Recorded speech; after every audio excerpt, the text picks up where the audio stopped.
Hi everyone, so we are now in April, yay! I'm now reaching the fourth month of the book challenge, so I thought that was a good way to open this week's video. So it's good to know, getting there, we're like week 13 or whatever now. I want to talk to you about Cassandra Clare's The City of Lost Souls. If you haven't seen my other videos about Mortal Instruments, I'm rereading them. So yeah, I'm going to be talking about various aspects of this book, and just like with the other books in this series, because it's a continuing story, the only way I can really talk about it is if I tell you some things about it which could lead to some spoilers. So you've got your warning here that there are going to be some major spoilers about this book in this video. So there you go, you've been warned. So this starts off exactly where we had left the previous book, in which we've got this whole situation that Jace has done a disappearing act. Yeah, everybody's frantically worried, trying to find where on earth he is. Carrie knows she's got a brother called Sebastian now, who is evil, and basically wants to take over his father's, evil doings, as it were, given that their father is now dead. So this book, I have to say, because I really wasn't that impressed with City of Fallen Angels, the previous book, in its original and in the reread. I have to say, I really wasn't impressed by it at all. It was my least favourite out of the Mortal Instruments books. So, but I remember when I originally read The City of Lost Souls that I thought it was so much better than the previous one, and again in the reread I felt the same, but I couldn't really remember much that happens apart from a few little teeny moments here and there. I couldn't really tell you what happened in this book, and rereading it, I have to say, even though yes it is better than the previous one, it's not really that satisfying as a read. I mean, there are some really great moments, like with Carrie and Jason Sebastian, where they are, they're in this sort of apartment which can move about the world. They can go wherever they want to go, basically. Where you fall asleep, the country you fall asleep in is not going to be the country that you wake up in, a few hours later or something. So, and it's a place that is developed in the prequels. It's something that one of the Shadowhunters, Henry, makes, basically, along with Magnus Baines' help. So it's a way of linking to the prequels as well, something that brings the two together. And so it's nice, now that I've read the prequels, because I hadn't at the time when I originally read it, to put that link in place. It is one of those things, though, where it's a bit like, well, that's a bit convenient. Not that I'm saying that, it wasn't original, because it was a good original idea, and everything, but it just kind of felt like, okay, they're doing that. And how Maris was like, oh, okay, and we found that Jace has got this scar on his body that we completely forgot even existed, which means we are able to find him. And it just kind of felt like a bit like, really, that's, very convenient. Anyway, the bits that I kind of remembered, like there's a sequence where they go to Italy, and they go to a nightclub, and Carrie gets kind of a bit high on this dust that's in the air, fairy dust, and she's seeing like dead bodies hanging from chains on, from the ceilings, and there's blood everywhere, and it's all gory and horrible. That really stuck out in my mind. What happens with Alec and Magnus at the end of the book, I'll go over that in a minute.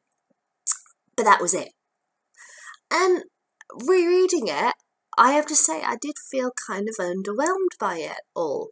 It also was a bit strange, because there was a sequence I completely forgot about, where Sebastian, who is Clary's brother, biological brother, tries to rape her.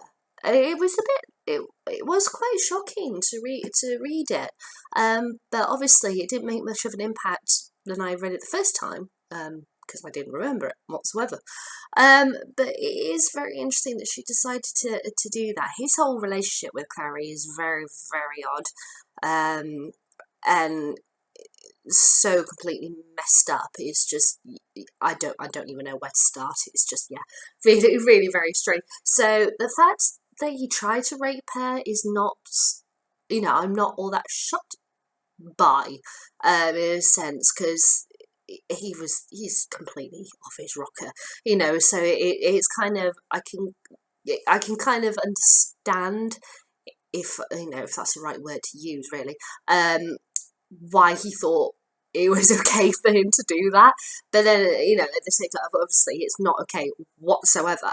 um but yeah, I can kind of understand his mindset, where he was kind of thinking at that precise moment. But yeah, it's completely messed up, and what she did was, so obvious what anyone would have done, kicked him in the balls and try and get away as fast as he can. But yeah, it was. I don't know if that's necessarily the right place for the writer to go to in that precise moment. But then, that was her choice to do. So I can't complain or anything about that. But overall, it was an all right read. It had a pretty good pace to it and everything. But there were some choices where I was thinking, really, really, are you doing this? And like I said, like those moments, like when they said, "Oh, Jason's got the scar on the body that we've completely forgotten about, and that means that we're able to track him." Like, well, why didn't you come up with that 2 books ago? When we had this whole other saga of him going off, and not being able to find him. Also, you have very interesting stuff going on with Simon, and how he feels about Isabel and such as this. Nice to see Jordan and Maya, continue on in their relationship and everything. There's not much Jocelyn or Luke in this book. It's very much Jace, Clary, and Sebastian, and the other characters are sort of dotted about here and there in between. The one storyline though in this book that stands out for me from my original read, and really for the reread, is Magnus and Alec. How their relationship is going really, really well. Everything's perfectly fine, and therefore something has to go absolutely horrifically wrong, and it's Alec. Because Magnus is a warlock who's been alive for hundreds of years, and of course Alec is mortal, and he doesn't want to, live a life without Magnus there, and he thinks vice versa. So because of that, he decides, oh, okay, I'm going to track down the head of the vampire clan, Camille, and I'm going to get her to cast a spell in order to make Magnus mortal. And he'll be perfectly fine with that, and we'll be absolutely live happily ever after, and it'll be absolutely wonderful, la la la. I was like, oh, no, darling, that's not going to happen. We know that from the moment that this whole thing began. But no, he decided that would be the right thing to do, and of course that led to the most horrific breakups I think possible. But I totally get where Magnus was coming from. I have to respect him for it. I think it had to be done. But but that I have to say is very interesting. That is a really thing that really stands out for me in this book, as being a really key moment of this book. But it has absolutely nothing to do with our main character, the bad guy storyline that we've been running through for this is the 5th out of 6 books for the Mortal Instruments now. It has absolutely nothing to do with that, with the angels, with shadow hunters, downworlders, kind of stuff. Nothing. It's entirely separate, and yet that is the main thing that stands out for me in this book. I don't know if that's just a reflection, of Cassandra Clare's work in general. I don't know. It's very strange. When I originally read these books, I think maybe because I was wanted to be so lost in this world, I wasn't that critical of it. And now rereading it, I'm getting really critical.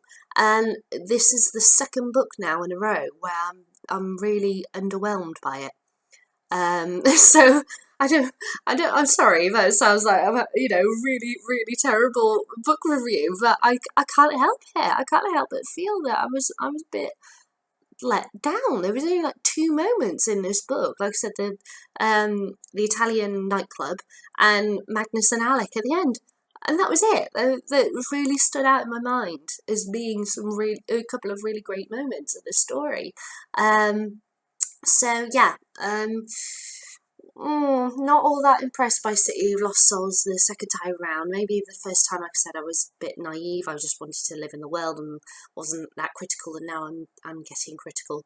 Though yeah, the first three books I've enjoyed rereading and getting to those worlds. Fourth one really wasn't that impressed, and this one I'm a bit like again. So now I'm obviously moving on to the last one. I'm really hoping that this is going to pick it up a bit. I mean, the fifth one, the Lost Souls, did pick it up for me from where I was the week before, having read Fallen Angels. So I hope this is now going to bring it up even higher. But yeah, yeah, it was an interesting week, but I wasn't that impressed by City of Lost Souls second time round. Sorry, Cassandra Clare, but that's how I feel. So yeah, I'm going to stop there. And as usual, I'll make a separate video for what I'm going to be reading next week, which of course is the last multi-generational books, but just so you know. So what did you think of this book? Have you read it before? I'd love to hear what you think of it. You can leave me a comment if you want to in the comments box, or to show what you thought of the book another way. You can give me a thumbs up or a thumbs down. Entirely up to you. But please, I'd love to hear what you think, and I will be back soon.